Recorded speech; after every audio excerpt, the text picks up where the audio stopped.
दुसऱ्याच्या ईर्षेने फक्त द्वेषाने कोणीही मोठा होत नाही. दुसऱ्याची रेख छोटी करून आपली रेख मोठी करता येत नाही. आपली रेख मोठी केली तर दुसऱ्याची रेख आपोआप छोटी होते. राष्ट्रीय स्वयंसेवक संघाकडून काय शिकायचे असेल तर हे शिकण्यासारखे आहे. संघाने कधीही कोणाचा द्वेष, ईर्ष्या केली नाही. उलट सामाजिक समरसतेतून आपली रेख मोठी केली. ती आता इतकी मोठी झाली आहे की कोणालाही ती पुसता येत नाहीये. त्यामुळे त्यांच्या हातात केवळ द्वेष आणि मत्सर राहिलेला आहे. संघावर बंदी घाला, संघाचा द्वेष करा, असे कोणीही कितीही ओरडून सांगितले तरीही संघ वाढतच जाणार. त्याला रोखण्याऐवजी संघाच्या शाखेत एकदा या.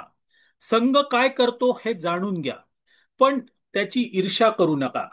तर त्याच्यासारखा होण्याचा प्रयत्न करा. काम करा, तळमळ दाखवा. तरच संघाची तुलना करणं शक्य आहे. संघ आपले काम सचोटीने करतोय म्हणून तो वाढतोय हे लक्षात घ्या.